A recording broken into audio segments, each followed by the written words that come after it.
Welcome back to our learning within Hishtapchut HaNefesh, where here on the coming into Yud Daled, 14th day of Tammuz, coming up to Shiva Sefer Tammuz, the beginning of the 3 weeks of halachically mandated constriction. In case we don't perceive the constriction in our lives just by being in this physical body, Hashem said, okay, every year during these summer 3 weeks, there's going to be a mandated halachically time where we minimize our expansiveness. That's what it really is about. Because the idea of remembering that there's no Beit HaMikdash, that no matter what we experience in our lives, that to remind ourselves that there's actually a very deep constriction going on that we're not even aware of. And so we're halachically mandated to try to get in touch with that during this period of time every year to connect with the experience of missing something. Right? And so we have to, and a lot of people have lost touch with being present with all sorts of things, and this is one of the things that's good to be in touch with. And if we can't find the ability to mourn for the Beit HaMikdash, it's good to pray and ask Hashem and tell Him the truth. Hashem, the truth is, every year at this time of the year, I kind of dread this. Because it's told we have to be sad, and we have to, but that's not true. We're not told to be sad. We're supposed to be besimcha. And we're, like Shlomo Karlebach taught, Misha Nichnas Av, Mema'atim Besimcha. Everybody, when Av comes in, we reduce our simcha. That's the well-known translation. Shlomo Karlebach said a little twist on it, like a Breslov kind of twist, really. He says, Misha Nichnas Av, when Av comes, Mema'atim, we make ourselves smaller. We make ourselves more constricted. Besimcha. We do it and stay besimcha. So that's the idea, because no matter what Hashem is bringing us, remember, we're here for experiences of a major reason why we're here in this world generally. Why did Hashem orchestrate that there would be the destruction of the Beit HaMikdash? Why did Hashem orchestrate that there would be exile, etc.? So we would experience and go through amazing different combinations of different types of constriction so that we can appreciate the gift of the eternal expansion and all its different colors and all its different manifestations. And so therefore every year we want to get in touch with one of the emotions, the raw, important human emotions that we can only go through in this physical existence is grieving. Because we don't in the world to come there's no sense of lack. And in the world to come, after the rectification of the soul, there's nothing lacking, and therefore there's no feeling of grieving. So this emotion is unique to this time. So we want to get in touch with that. So if you know how to find grief, let yourself feel it over the Beit HaMikdash for the fact that the world is in a place of darkness and we don't even perceive how dark. But anybody who knows what's been happening in the world about how people have become so arrogant and lack of fear of heaven that they are mandating laws that explicitly oppose the order in which the Creator created the world. So we see that's darkness. So what are we going to do? We have to pray. We have to understand this darkness. We have to grieve. We have to feel. We have to call to Hashem from the grieving hearts. Great Creator, Master of the world. We grieve. We're mourning for purity, for holiness in the world. We miss it. There's no Beit HaMikdash. We don't even know. I'm just trying, just because I learned that I'm supposed to grieve. I'm grieving, but the truth is deep down, I don't even realize what I'm missing. So please Hashem, if I don't feel anything, Hashem, please give me the gift of grieving. You want me to grieve during this time? You want me to experience avelut, of mourning for the Beit HaMikdash? Then I need to do that from a place of simcha. I can't do it from a place of sadness. And actually, as we said, doing it from a place of sadness is antithetical to Torah. There's no such thing as sadness. We're serving Hashem with all the different emotions. And this time of the year, the emotion is grief. And once I learned I didn't always view the world this way. I used to kind of find the whole thing rather difficult and maybe annoying. But after the first few times when I was appreciating, wow, I'm learning how to be a Jew. But after that, it's like, why are we still grieving? It's been such a long time. We're back in our land, etc., etc. A lot of people hold that way. But the idea of the human experience of having a full heart, of choosing our emotions and serving Hashem, that's what we want to have, and it's a valuable thing when you do it from a place of that understanding, as opposed to, wow, grieving and pain in the heart is a terrible experience. No, it's a very important and deeply meaningful experience when done in the right way. So we're going to continue now on that note to learn from Torah in chapter 73, because everything we're learning about Hishtapchut in Hishtapchut HaNefesh, everything we're learning about Hitbodedut, needs to be applied throughout the year in all the different permutations of the way Hashem created the year. So when there's Sukkot, and in the joy of Sukkot, can you feel the joy? If not, again, you need to pray and talk to your Creator about the lack of the ability to find the true simcha, or whatever it is. Rosh Hashanah, the awe, these types of things that we need to pay attention to. What am I feeling? Can I feel? And if not, if I don't have a full spectrum heart, I don't have a healthy, holy heart, then I have to beg Hashem to crack open the stone that covers the heart. So here we are, 73, Ayin Gimel. He says like this: Hayidbodedus tzarich liyos ad shivatel es atzmo el Hashem yisbarach legamrei. So we've talked many different times about Hitbodedut. Now he's going to give a little bit deeper picture, deeper flavor. He said, really, the ideal way to have this secluded meditation of making oneself alone with Hashem and speaking your life to Hashem and all the different aspects of what's going on, that's called these Hitbodedus, as we've talked about. He says the way it needs to be until you get to the point where you nullify yourself to Hashem completely, and that's what we're talking about. We were talking a little bit about it earlier about having personal attachments. If I am attached to something, that means my ego is involved in it. And even if I'm attached to something good, like hating what's happening in the world, there's something that's definitely a good thing. But the higher level is to hate what's happening in the world, not because I'm attached to it, but because that's what Hashem wants. That He wants us to hate evil. V'zeh b'chinas mishpat. Now, so how does a person get to this place? He's going to tell you this is an aspect of mishpat, of an aspect of judging. Shetzrich adam lishpot et atzmo u'liyashev et atzmo al kol devar im kach ro'eh lo levalos yamav. So we get to this nullification by going through all our actions and all our perceptions each time and talking to Hashem in detail about our lives, about each and everything that we've gone through. That's what we're looking. Remember, don't ever.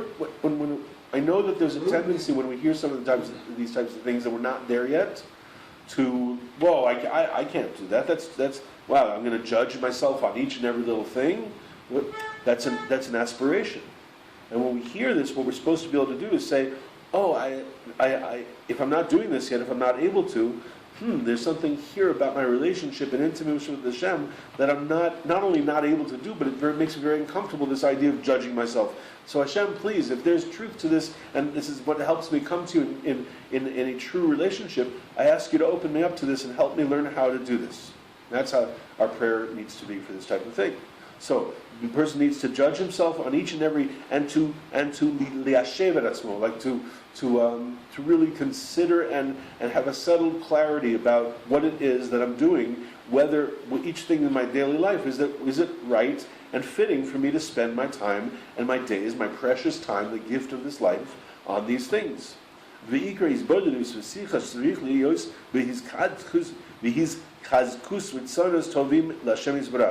And the main Hisbodedus, and when you're praying, you have to strengthen your feeling of yearning.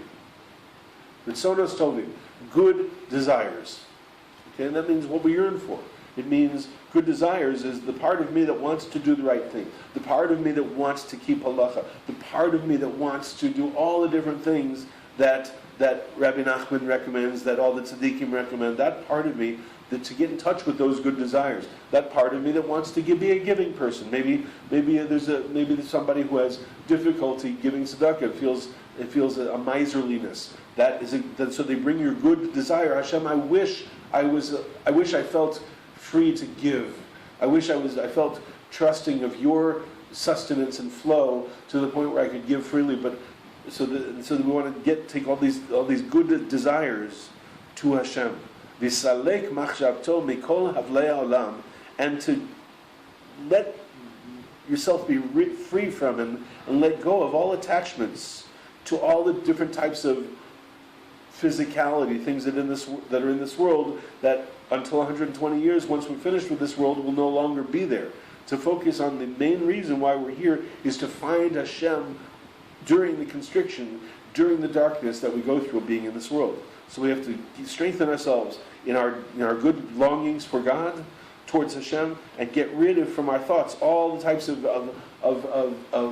insignificant physicality of this world.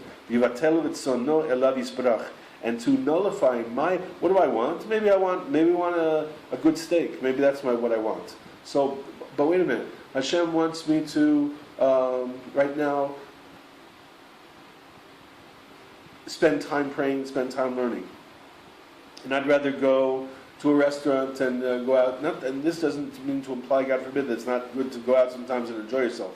I'm talking about the idea of always wanting to give in to our desires, whatever the desire is for physicality, and instead we nullify that desire for the sake of Hashem's desire.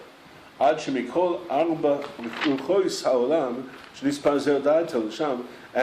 the point where that from all the four corners of the world, that our thoughts have spread out. In other words, I'm longing for this. I want to see in this world. I want to see this leader toppled, and all the different politics and all the things that we get caught up in this world. All our thoughts that spread out to the four corners of this world that are scattering our awareness. That we bring them back. Yashuv mikulam ledaled te'echad. To return and bring those all back, all of those scattered awarenesses of all the things that we get attached to the point of the dalid that is in the word echad. Okay, because the word echad is one, right? And the dalid is the third letter, aleph chet dalid. Lehi kalel ba'achduto u'etzon yitbarach. So we bring to the Dalid is the absolute point. So in other words, if you ever looked at the Shema in the Torah, you see that there's a big Dalid in the Torah. The Shema is written with a very big Dalid at the end, and one of the explanations for why that is that it's supposed to be very careful to not say Reish, because Reish and Dalid are very close in their appearance. And instead of saying Echad, the person could misread it and say Acher, which means other, right? God, and then you'd end up saying there's God, and God forbid there's another. And instead of saying one, we're saying multiple, right? So we want to bring our multiplicity, our awareness scattered to the four corners of the earth, back to the Dalid, and not the Reish, but the Dalid in the word Echad, in the unity, to bring all our awarenesses together into the awareness of Hashem's absolute simple unity that we perceive as this vast multiplicity.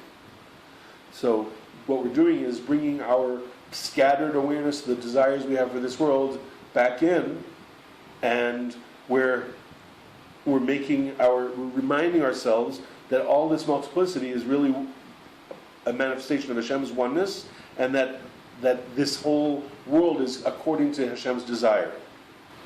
V'al pi rov, b'shas hizbodedus v'yishu adas, ro'eh ba'atzmo, שאין לו שום מקום בכל העם ברוחוס העולם לברוח לשם ולהתחבא שם מפגעי עולם בגשמיוס ורוחניוס. Now, so then, what happens now, he says, most of the time when we work on perceiving all this unity of Hashem's oneness and getting in touch with that, and we get clarity and we get settled mind, Yishuv Hadas, then we see in ourselves, we start to notice that we're really afflicted, that there's no place within all of this entire physical world that we can escape from the physical and the emotional wounds of the world. That's what it literally means, pigei olam, begashmiut v'ruchniot, the wounds of the world, physically and emotionally, beguf, v'nefesh, uv'mamon. Right? We experience it in our bodies. We experience it in our souls. We experience it in our livelihood. We get uptight. When livelihood is affected, we get very uptight about that, and almost everybody, right? B'chinat ana elech meruchacha. In the aspect of what it says in Psalms 139, where will I go that is away from your spirit? Ad shero'eh she'en lo manos ki me'elav yisbarach levad. Because I'm sorry. Ana elech meruchacha, slicha, means ruach there is referring to the directions. There, when we talk about east, west, north, and south, those are called the ruchot. Right? It's also, so ruach means spirit, ruach means wind, ruach means the four directions, which is the four directions where the wind goes. That's, so that anyway, so it says, where will I go? Meruchacha, from your ruach, from the place of how, where can I turn? I can't, there's no place to turn that is free of the wounds of this world, except what it says, Ad shero'eh she'en lo manos ki im elav yisbarach. He has no escape except to Hashem. Only Hashem, in the aspect of ki mimcha nasti v'shavti adecha. Because I ran away from you, and then I returned to you. Ki Hashem yisbarach nimtza b'kol ez l'kol korav. Because we know, and we've talked about this, that Hashem is always there. And anybody who calls to Hashem, Hashem can always be found.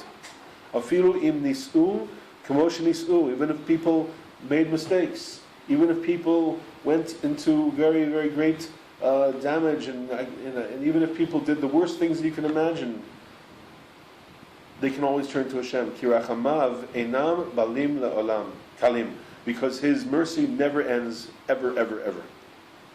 V'chol mi shezochel yischazik bazeh, and anybody who merits to strengthen himself, that his desire is always for truth. And not let go of that good desire. Anybody who always holds on to that desire and doesn't, we talked about, like, what are we going to do? The world's hopeless now. Okay? Where's that coming from? Because I had a desire that the world should be pure. I had a desire that the world should go according to God's will. And now I see more and more evidence that it's not. I'm hopeless. He says, no. He says, don't ever let go of that. Don't ever let go of that good desire for truth. And if you do so, afilu im yavor alav ma, no matter what happens, b'vadai, he says, if you hold on to the good desire, look at this word, look at what he says here. It doesn't say this stam. B'vadai, sof kol sof ye'achri so tov. No matter what, you keep holding on, and you keep trying to come to Hashem, and you keep asking Him to reveal the good. In the end, you're going to come to see the good. Ve'elu sheregilim b'hizbodedus, hem betuchim mikol tzar ve'oiv ha'mastin. And people who make a regular practice of doing this type of conversation with Hashem, these hizbodedus, of making yourself one and alone with Hashem, those people who do this regularly have absolute security. And they're not afraid of any pain, they're not afraid of any enemy, they're not afraid of any opposition force in the world. By doing hizbodedus, you are hiding yourself, you're embedding yourself inside Hashem's embrace, in the wings of the Shekhinah. He's hiding himself inside Hashem's embrace, as in the aspect of what it says in Psalms 91. Ki Hashem, ki ata Hashem machsi, because you are Hashem, are my fortress. You are my safety. You are the place of my protection. V'zeh bechinas, and this is what it says: Vayishkon Yisrael betach badad, and Am Yisrael dwelt alone securely. Bechinat ki ata Hashem levadad levetach toshiveni, as it says also in Psalms 4, Tehillim Daled. This is the aspect of you, Hashem, alone. For security, you will bring me. You will restore me to security. Sha'al yedei hizbodedus shochnin betach. So that says this is because David HaMelech saying. You remember what David HaMelech is talking about. He's talking about his longing for Hashem in all of Tehillim. What's David HaMelech talking about? His longing to come to Hashem, and his desire to overcome evil, and his yearning to be able to be a more proper person before Hashem, and his yearning to see Hashem's goodness revealed in the world. This is all King David's message in Psalms. And so when a person that's the whole point of what he says there, that we dwell betach, we dwell in security, and that's the idea of the Shekhinah. When we talk to Hashem, we're drawing our awareness and the actual experience of the Shekhinah to ourselves. Ayin Sham Mefarish Shalidei Zbod Shochnim Betach. Ayin Sham Shemefarish Bazeh Tektuv Hen Am Levadad Yishkon Shemizbodim Ben Am Levein Atzmam Heitev Heitev. And he says that you can see that there's an interpretation of what it says in the Torah, that Hein Am Levadad Yishkon, that when Bilam was going to curse Am Yisrael and instead he blessed them, he said, "They behold, this is a nation that dwells alone." But the word Levadad is the root of the word Hibodedut. That's what he's bringing down here. That Levadad, I'm sorry, I didn't mention this before. Ki atah Hashem levadad levetach toshiveni. Ki Hashem, atah Hashem levadad. When a person does hitbodedut, for the one who makes himself alone with Hashem, that person is restored in security. That's the more clear explanation of that verse. That a person makes himself one alone with Hashem very, very well and is in awareness. What will be their end and their epitome of what they're going to come to? That this will be what is the main purpose of this conversation that we're having between ourselves and Hashem, is to develop this aspect of bitachon where there's nothing that can shake us. Nothing that can shake us from our place of settled mind and peace, love, joy, and gratitude. That's what happens when a person has bitachon. So where do we get that?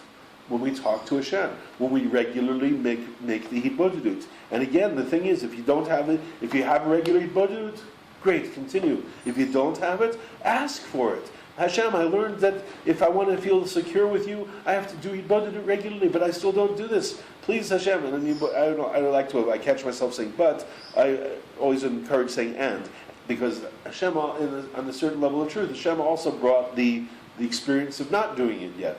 So Hashem, I don't do it yet, and I really want to, and I'm asking you, please give me the gift of having regular, intimate communion with you.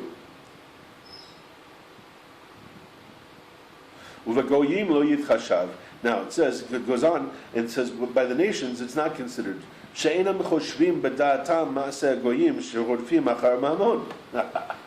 turns that one. He says, when it says, and in other words, the tendency to run after physicality, that quality is embodied in all the nations. Now, for those of you who are from the non-Jews that may be seeing this, so what does that mean about you? I mean, here you are looking at this, yearning, wanting God, and looking for Hashem, to the point where you're watching a video from a Jewish guy about prayer, right? What does that say about you? What does it say about the Goyim lo yitchashav? That you already are experiencing the traits of a Yisrael, which is prophesied that at the end of days, there's going to be a thirst for God, and everybody will come to want to be part of God's people. But there are people, but the people who don't want Hashem, that is called the embodiment of that character trait is called goyim. It's called the nations, and so that's what it means when the nature of a true non-Jew, true Gentile, is to run after physicality. The nature of a true Gentile is to yearn for this world as opposed to yearning for the connection to Hashem that's in the next world, to experience it now. And that's what a Jew does in this world, to wrestle with God and to have connection while being in this world, to be completely, as much as possible, immersed in awareness of Hashem and His unity. So when it says "Vagoyim lo yitchashav," she'enam choshvim b'da'atam ma'aseh goyim sherodfim acharmam, that they're not worried about. They're talking to Hashem about what's real, about what's important, about what's the goal, about what's the tachlis, and they're not talking to Hashem at all about Hashem. I need money, and I want to satisfy my lusts, and I need more money so I can buy a bigger house. And okay, so you know what? If a person wants this and he prays for it, that's also good. We've already learned about that. That praying for physicality is also good. but it's not the main thing. And if we're not in that place, the same idea holds. What if you're watching this and you say, but I want to pray to God about to have more money? So then that's where you are, and Hashem put you there, and you tell Hashem, I really, really want to make a lot of money. But I've been hearing that there's this idea that I should want to let go of that and just trust you that you're taking care of me and not have a need for money. So if that's true, please Hashem, I'm asking you to help me come to that because I want your truth. I'm learning. I'm really trying to learn how to come to you, and I didn't know there was such a thing as not wanting money. That's how when I first learned this. That's how I started praying. These were these strange ideas to me coming from America and where everybody's programmed that the goal is to make money. Anyway, so that's what it says. So we get to this relationship where you're talking to Hashem, and you're not worried about all these things about the physical world, about money, about mimana afar Yaakov. It says, and who can count the dust of Yaakov?